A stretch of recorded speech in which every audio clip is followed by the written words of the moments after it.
오늘 말씀은 이삭에 대한 이야기거든요. 이삭은 아브라함 다음으로 믿음의 조상 2대에 걸쳐서 이제 이삭에 대한 이야기를 합니다. 이삭을 한마디로 딱 이야기를 한다면 이삭은 복받은 자입니다. 아니, 그는 복이 되었거든요.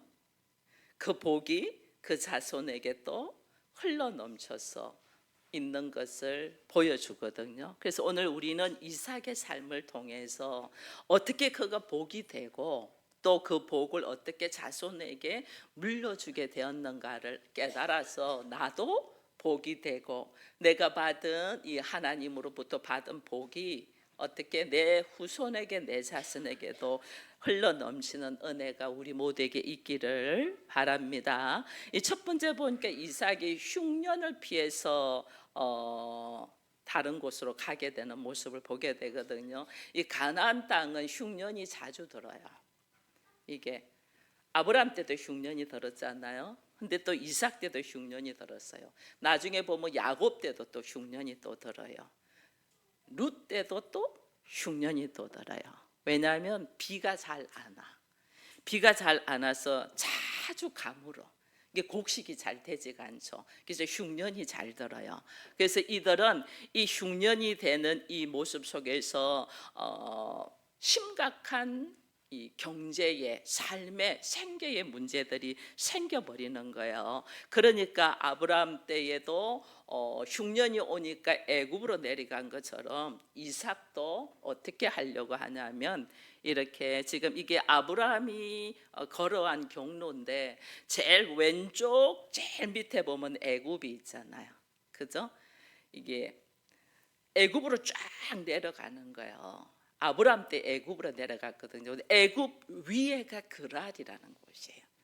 그러니까 애굽 땅에 가기 전에 가나안 땅이면서 블레셋 사람들이 진을 치고 있는 곳이 그랄이에요. 그래서 오늘 성경을 읽으니까 블레셋 왕 아비멜렉이 이렇게 나오잖아요. 그죠? 이게 아브라함이 이 그랄을 거치기 전에 아브라함이 어떻게 하면 애굽으로까지 쫙 내려가거든요. 애굽으로 내려갔다가 아브라함이 어떤 일이 있냐면 애굽 왕한테 자기 아내 사라가 이렇게 드리면서 문제가 생기니까 하나님이 그것을 끄집어내어 가지고 보냈는데 나중에는 어떻게 하면 창세기 20장에 가면 아브라함이 이 그랄이라는 곳에서 또 멜기 이 왕한테 그랄에 있는 왕한테 아비멜렉이라는 왕, 애굽은 왕을 바로라고 하고 그랄은 왕을 아비멜렉이라고 합니다. 같은 사람이 아니고 왕을 지칭할 때 하는 말이거든요. 그래서 아브라함도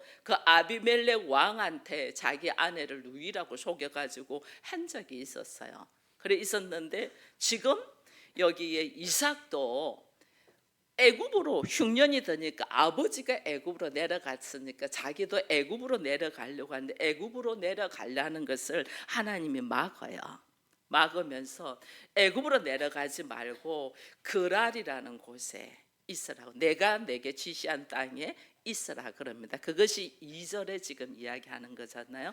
여호와께서 이삭에게 나타나서 애굽으로 내려가지 마, 내가 너에게 지시한 땅으로 가 있어. 애굽으로 내려가지 말고 그게 내려가서 네 아버지 아브라함이 실패한 것처럼 너도 실패할 수가 있어. 그러니까 그리로 내려가지 말라고 하나님이 이야기를 하고, 내가 너에게 머물러라는 곳에 머물렀으면 좋겠어 하고 머물러라는 곳이 그랄이에요. 애굽에 내려가기 전에 있는 장소, 이 그랄이에요. 이것이 지금 가나안 땅의 끝 부분인 거예요. 그 부분. 근데 거기에 하나님이 머물러라는 게 그곳에 머물러요. 그래서 하나님의 말씀을 믿고 순종하여 이 그랄에도 기근이 있겠어요, 없겠어요? 기근이 같이 있어요. 왜냐하면 가나안 땅에 기근이 있었기 때문에 같이 있는데도 이 기근을, 우리는 기근이 오면 이걸 피하려고 합니다. 근데 하나님은 이 기근을 피하는 것이 아니고 극복하라는 게 극복. 왜 극복하냐? 왜 나에게 문제가 있고 아픔이 있고 생각지도 못한 환경 속에서 내가 고통 속에 있을 때에 하나님 어떻게 하면 그 기근을 통하여 내가 하나님을 믿는 믿음이 더 단단해지고 말씀을 체험할 수 있는 기회를 주는 거예요. 내가 하나님의 말씀을 체험할 기회가 있어야만이 이런 어려운 상황이 있을 때 어떻게 걸어가면 된다는 걸 알게 되는 거예요. 먼저 자기 생각을 내려놓고 애굽으로 가야지 했던 생각을 내려놓고 또 아버지와 함께 기근이 있을 때 애굽으로 내려갔던 자기의 경험을 내려놓고 하나님의 말씀에 순종하니까 하나님께서 복을 약속을 하는 거예요. 오늘 이삭에게 복을 약속하거든요. 그 복을 약속하는 복이 무슨 복이냐? 이걸 이제 같이 한번 읽어봅니다. 이 땅에 거루하면 내가 너와 함께 있어 내게 복을 주고 내가 이 모든 땅을 너와 내 자손에게 주리라. 내가 내 아버지 아브라함에게 맹세하신 것을 이루어 내 자손을 하늘의 별과 같이 번성하게 하며 이 모든 땅을 내 자손에게 주리니 내 자손으로 말미암아 천하 만민이 복을 받으리라. 아멘. 하나님은 뭐라고 하시냐면요, 네가 말씀에 의지하여 내가 그랄 땅에 있으라는 말을 순종하면 내가 너와 함께 있겠다. 하나님이 나와 함께 있겠다. 임마누엘 하나님을 경험한다는 거죠. 아브라함에게도 하나님이 함께 계셨거든요.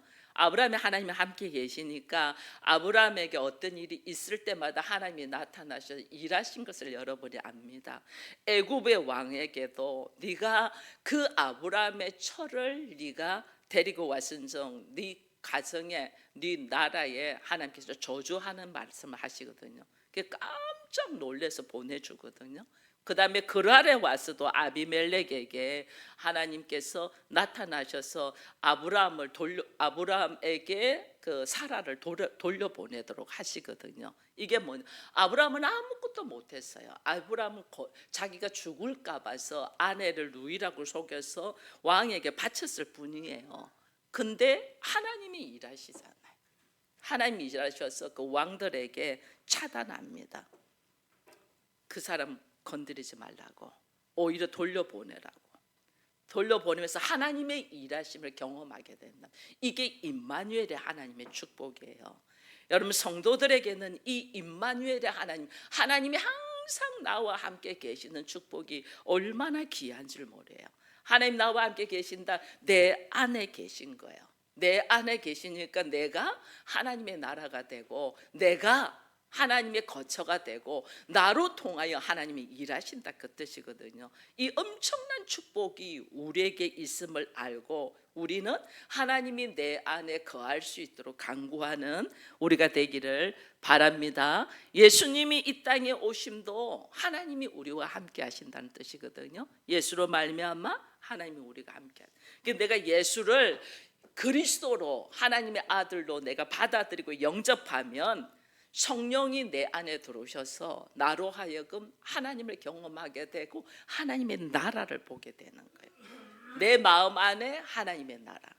여러분 이 마음 안에 하나님의 나라가 이루어지면요, 그때부터 어떤 역사들이 있냐면요, 하나님 뭘 주신다면 영생을 준댔거든요.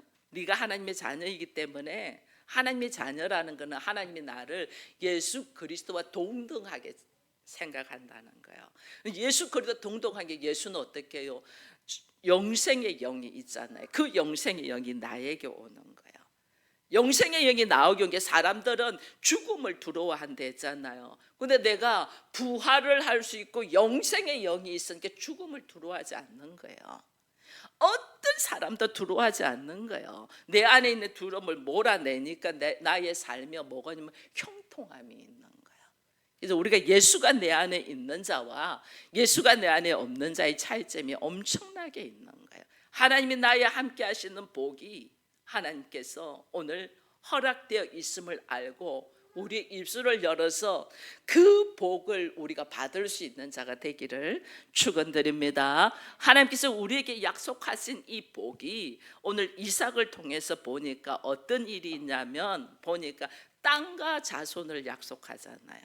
그죠? 이삭에게 네가 땅과 내가 너에게 자손을 허락하겠다 그러거든요. 땅과 자손을 가나안 땅. 지금 아까 우리가 그 지도를 잠시 봤는데 그 쭉 넘어서 다 이 모양 초승당 모양으로 되어 있는 이 가나안 땅을 하나님이 너에게 너의 자손에게 기업으로 주겠다고 그래요. 그뿐 아니잖아요. 자손을 하늘의 별과 같이 바다의 모래같이 많이 주겠다 이렇게 하거든요. 여러분 사라도 아이를 잘 못 가졌어요. 사라가 몇 세에 이삭을 낳아요? 그렇죠.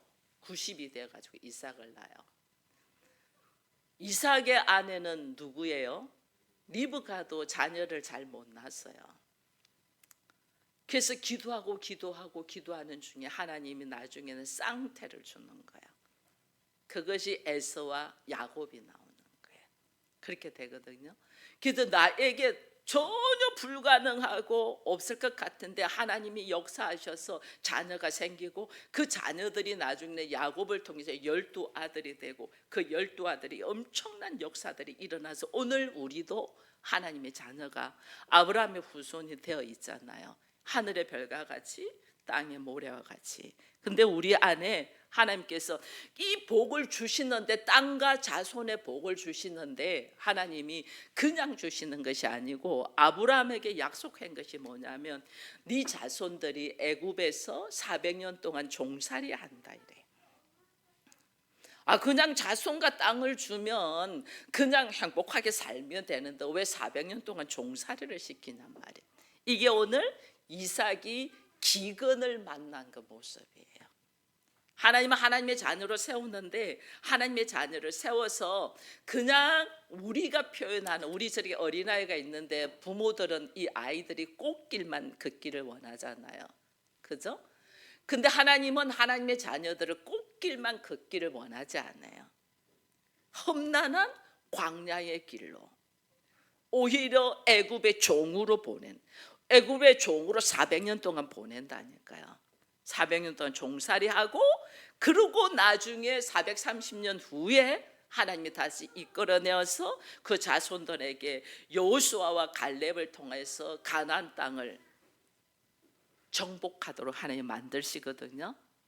여러분 이스라엘 백성들이 하나님께서 원래는 하나님께서 허락하셨어요. 가나안 땅을 허락했는데 이들이 하나님이 애굽으로 종으로 보내서 다시 여호수아와 갈렙을 통해서 가나안 땅을 정복했는데 역대의 왕들이 이 하나님의 뜻에 합당한 모습으로 나라를 통치하지 않잖아요. 그래서 결국은 이스라엘이 예수님 오시기 BC 586년에 나라가 멸망합니다. 나라 잃어버려요. 그 잃어버린 나라가 나중에 다시 이스라엘이라는 나라를 다시 설립되면서 이루어져요. 이게 언제냐면요 1945년이에요. 이스라엘 나라가 국가가 만들어져요. 그래서 하나님의 말씀 가운데서 하나님이 허락하셨는데도 말씀대로 순종하지 못하고 살지 못하고 자기 생각과 감정으로 살면 결국은 주어진 것도 내가 빼앗긴단 말이에요. 주어진 것도 이렇게 빼앗겨 버렸단 말이에요. 근데 하나님은 오늘 말씀을 합니다. 우리가 그냥 복을 받는 걸로 만족하면 안 돼요. 내가 복이 돼야 돼. 내가 복이. 이삭이 복이 되잖아요. 내 자손으로 말미암아 천하 만민이 복을 받으리라.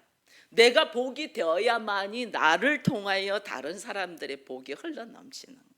그러니까 우리는 복 받는 것만 좋아해요. 주세요 합니다.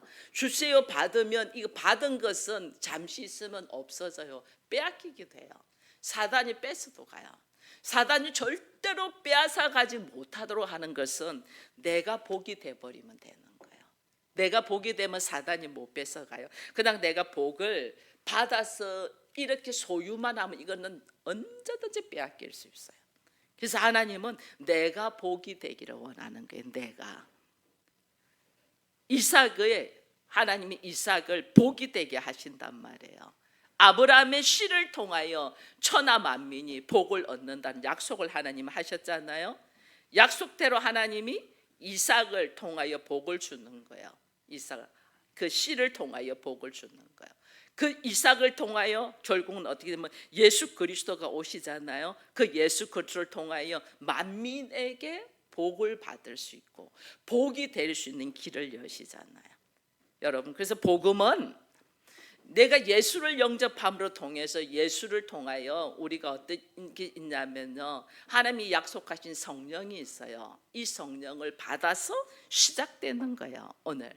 그래서 이 땅에서 하나님은 뭐냐면 이 땅에 살면서 내가 하나님을 경험되고 하나님의 나라가 무엇인가를 깨닫고 하나님의 살아계심이 체험되고 경험되도록 하나님은 우리를 이끈단 말이에요. 그래서 내가 말씀을 붙들고 하나님 걸어가시는데, 오늘 이삭에게 이 복을 주신 이유가 하나님이 있어요. 이삭이 복이 되게 하고 이삭의 후손들이 그 복을 다 이어받도록 하는 이유가 있어요.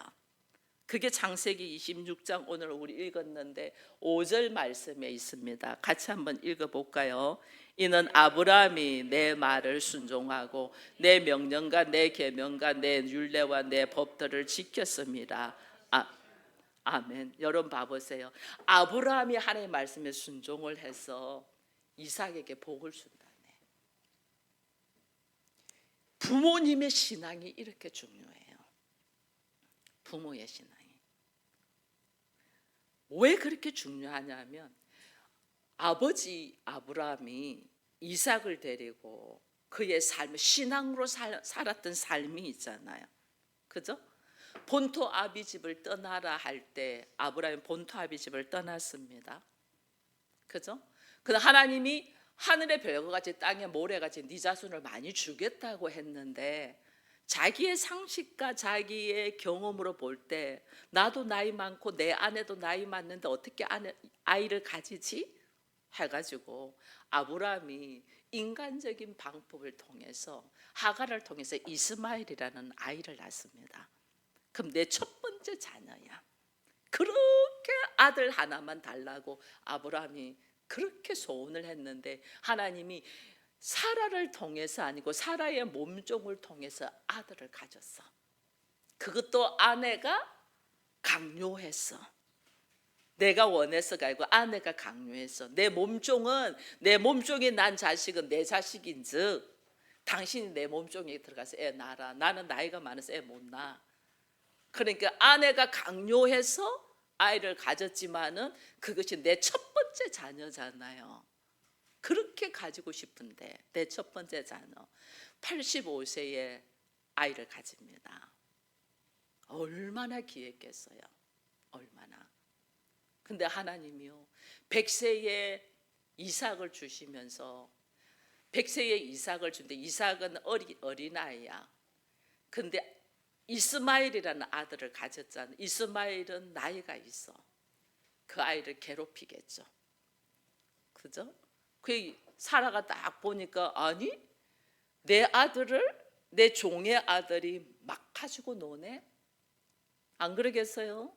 여기 지금 나이 차이 별로 안 나도 현수하고 지금 현성이하고 몇 살 차이예요? 8살 차이인데도 형이잖아요. 현호하고는 나이 차이 더 작을걸요? 현수하고. 현호 형은 더 무서워한다니까. 근데 15살이나 차이 나면 얼마나 무섭겠어요. 우리 장로님하고 우리 막내하고가 11살 차이거든요. 꼼짝 못해요. 제가 때리는 것도 봤거든요. 동생 공부 안 하고 딴짓 할 때 딱 때리는 것도 봤거든요. 꼼짝 못하죠. 그러니까 사라가 열이 나는 거죠. 근데 아브라함은 내 자식이야. 이것도 내 자식, 이것도 내 자식이야. 어떻게 하오리까 하나님한테 물어요. 살아가면 내쫓아 이렇게 되는 거죠. 내 자식을 괴롭히면 내쫓아라고 이래 되니까 아브라함은 이도 내 자식이고 이도 내 자식인 게 괴롭잖아요. 하나님한테 묻습니다. 하나님 어떻게 해요? 사라의 말대로 내쫓아라고 합니다. 힘들죠. 힘든데 아브라함은 말씀에 의지하여 이스마엘을 하갈과 함께 내보냅니다. 그 힘든 일을 했습니다. 나중에 이 이삭을 하나님이 또 어떻게 하냐면, 이삭이 좀 자랐어요. 좀 자랐는데 이걸 또 번제로 바치라네. 아니 이스마엘도 내보내 할 때는 내가 했지만은 이삭은 하나님이 약속해서 준 자식이잖아요. 그죠? 하나님 약속해서 주신 하나님 말씀에 의지하여 낳은 자식인데 이걸 번제로 바치라네. 여러분 상식들은 어떻겠어요? 바칠 수 있어요? 이런 하나님 안 믿는다 하죠. 우리는 언제는 주시고 언제는 버리라고 바치라고, 어떻게 하나님 이렇게 변덕스러울 수가 있어요? 나 이런 하나님 못 믿겠어요. 우리는 그럴 확률이 높아. 근데 아브라함은 어떻게 했냐면요, 순종을 합니다. 이삭을 바칩니다. 그 이삭을 바침으로 말미암아 바치는 것이 하나님을 믿었다는 거죠. 하나님을 철저히 신뢰했다는 거죠.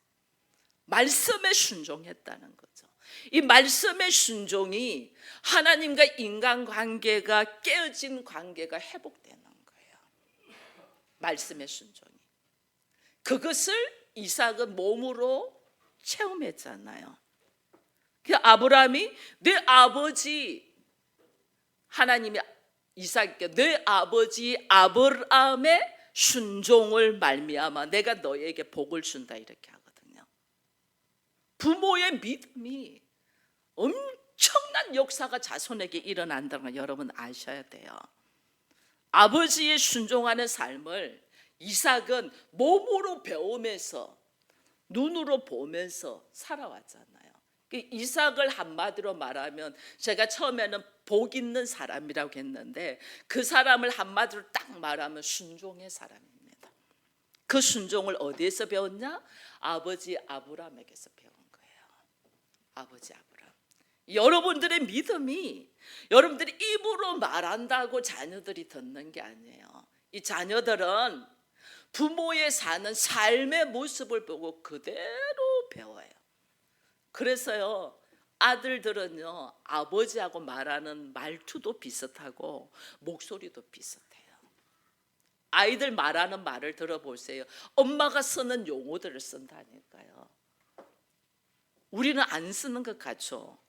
제가 우리 교회학교 학생들을 이렇게 하고 일주일에 한 번 만날 때는 잘 모릅니다. 아이들이 쓰는 용어들을.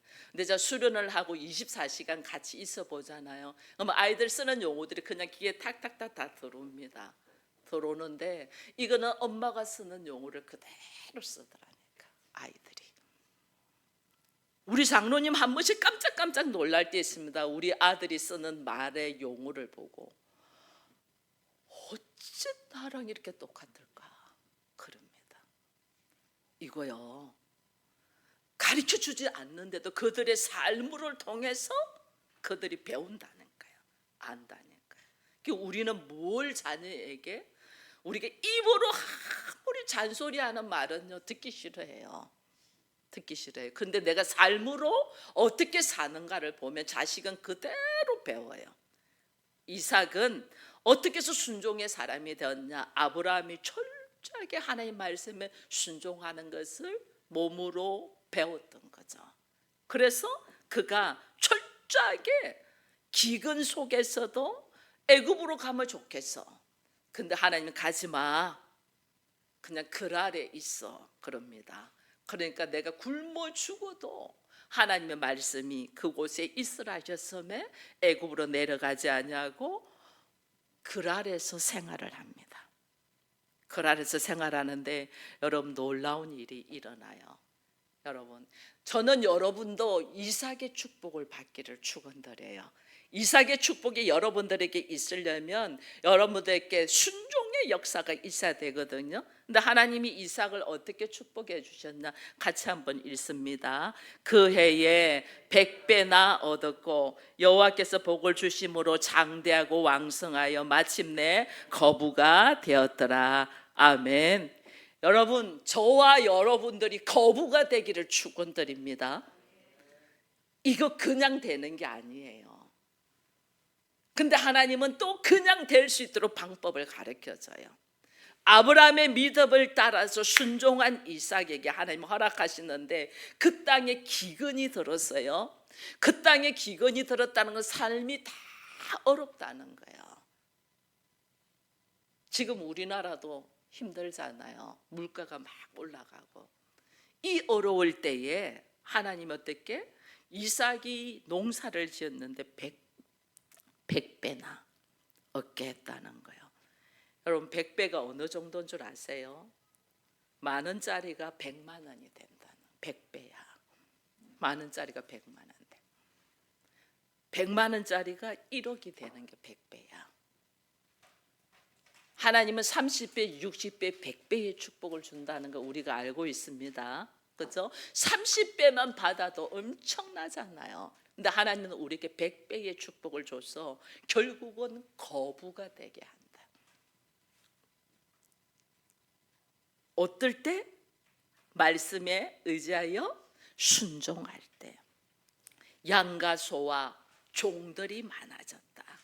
심지어 그 땅에 있는 왕이 시기할 만큼 많아졌다는 겁니다. 여러분 하나님께서 나에게 주시는 축복은 환경과 조건을 초월하신 거 아십니까? 지금 기근 중에 100배의 축복. 하나님 나에게 하늘의 문을 열면 우리들의 이성과 상식을 초월하는 거 아십니까? 완전 초월합니다. 하나님께서 이스라엘 백성들을, 여러분 이스라엘 백성들이 광야에 나올 때 한 200만 명이 더 이상 나옵니다. 200만 명 더 이상 나옵니다. 그런데 이들이 광야에서 고기를 계속 먹는데 입에서 냄새가 나도록 고기를 먹을 수 있도록 하나님이 고기를 넣어준 것을 압니다. 그죠? 하나님의 일하심은 우리의 상식과 경험과 지식과 생각들을 초월한다는 걸 여러분 아셔야 돼요. 이게 어떻게 창대하고 왕성하더랍니다. 하나님 지금도 우리에게 믿음의 순종으로 걸어가는 사람들은 창대하고 왕성하게 하실 줄로 믿습니다. 이런 축복들이 넘쳐나도록 우리가 깨어 있어야 돼요. 깨어 있어야 돼. 근데 우리가 이렇게 깨어 있어 갖고 하나님의 은혜를 받을 때에 또 어떤 역사들이 있냐면요. 15절의 말씀입니다. 그 아버지 아브람 때에 그 아버지의 종들이 판 우물들을 막고 흙으로 메웠다. 아비멜렉 이 그랄 왕이 가만 보니까 자기들은 힘든데 이삭은 하는 것마다 잘 되네. 그리고 이삭은 아버지 아브람의 팠던 우물들을 다 알잖아요. 물이 나오는 길을 알잖아요. 우물을 파면 이들이 시기해가지고 우물을 덮어버리네. 막아버리네. 메워버리네. 이건 뭐냐면 너 죽어라 그 말이세요. 그죠? 너 죽어라. 우리가 알아야 돼요. 축복을 받을 때는 사단이 우리를 시기해요. 사단은 우리를 시기해서 이렇게 몰고 들어와요. 하나님은 우리에게 생명을 주시고 풍성하게 하고 살리려고 하는데 사단은 우리를 망하게 하고 죽이려고 한단 말이에요. 그래서 축복의 때에 내가 깨어 있어야 되는 것은 사단이 또 나를 공격하려는. 축복의 때에 함부로 입을 열면 안 돼요. 축복의 때는 은혜에 감사하면서 감사로 순종하면서 감사의 찬양을 올려드려야지. 내가 함부로 입을 열어버리면 이건 사단의 공격이 쫙 들어오는 거예요. 그래서 제가 어떤 일이 일어날 때에 여러분 할 때 함부로 입 열어서 자랑하지 말라고 하잖아요. 특별히 자녀 자랑하지 마세요. 아이들 어릴 때 자녀 자랑하지 마세요. 사단의 집중적인 공격이 들어옵니다. 남편이 조금 출세하고 잘 될 때 남편 자랑하지 마세요. 사단이 집중적으로 들어오면 우리는 그냥 넘어집니다. 이때는 감사의 찬양을 부르면서 오히려 하나님께 감사의 예배를 올려드려야지. 그리고 섬김의 위치로 내려가야지. 내가 자랑하잖아요. 사단의 공격이 쫙 들어옵니다. 그래서 오늘 이삭이 100배의 축복으로 왕성해지니까 그랄 왕이 시기하여 그의 우물을 다 메꿔버리는 것을 보게 되거든요. 여러분 그러나 우리는 아셔야 돼요. 하나님이 축복의 때에 사단이 오더라도 그 사단의 시험에 우리가 넘어가는 것이 아니고 오히려 그 시험을 감당할 믿음을 달려고 해야 되는 거예요. 그 시험에 감당할 믿음이 딱 있으면 사단은 우는 사자와 같이 우리에게 덤벼들잖아요. 근데 여러분 아셔야 돼요. 삼손이 사자에게서 뭐라면 꿀을 취했잖아요. 그죠? 우리는 사단이 들고 도는 모습에서 꿀을 취할 수 있는 자입니다. 이걸 알고 선포하며 하나님의 이름으로 여러분들 승리하기를 바랍니다. 그래서 복을 받는 비결은 예수를 믿는 믿음으로 말미암아 하나님의 자녀가 되고 복을 받고, 그 하나님의 자녀는 순종의 걸음으로 걸어갈 때에 되고, 그다음 이 복을 감당되는 비결이 있어요. 이 중에 하나가 싸우지 말아야 돼요. 이삭이, 오늘 제가 더 읽지 않고 안 했지만 이삭이 우물을 이들이 메꾸고 할 때마다 싸우지 않아요. 메꾸면 그래라. 왜? 나는 또 다른 우물 파면 돼. 난 또 다른 우물 알아. 다른 사람들은 우물이 어디 있는가 몰라. 근데 하나님이 이삭에게는 아브라함의 축복, 우물의 길을 알게 했잖아요. 그러니까 난 또 다른 우물 파면 돼. 내가 없으니까 싸우는 거예요. 나는 그들이 가져가면 나 또 파. 내 또 파. 또 파. 나중에 아비멜렉 왕이 손들잖아요. 내가 보니 당신하고는 내가 싸우지 않겠다. 왜? 하나님이 당신과 함께하는 것을 내가 보았다 이러잖아요. 아무리 우리가 당신에게 공격을 해도 우리가 당신은 감당하지 못할 것 같아. 그러니까 우리 화해하자 이러거든요. 그래서 하나님 나한테 은혜를 주실 때 이 복을 우리가 감당하는 비결이 싸우는 거 아니에요. 감사. 오히려 감사. 고난을 피하는 것이 아니라 고난을 극복하게 해달라고. 살아계신 하나님이 내 마음 안에서 역사하게 해달라고 여러분들이 기도해야 되는 거야. 그래서 부활하신 예수를 통하여 생명의 샘물이 넘쳐나는 우리가 되기를 축원드립니다. 하나님은 나와 나의 자손들이 복의 근원, 축복의 통로가 되기를 바랍니다. 근데 저는 오늘 서울 기쁨의 교회는 이삭이 받은 100배의 축복이 이루어져서 우리 모두 하나님 때문에 살만 나는 인생을 산다고 마침내 거부가 되었다는 말씀이 우리들의 말씀이 되기를 축원드립니다.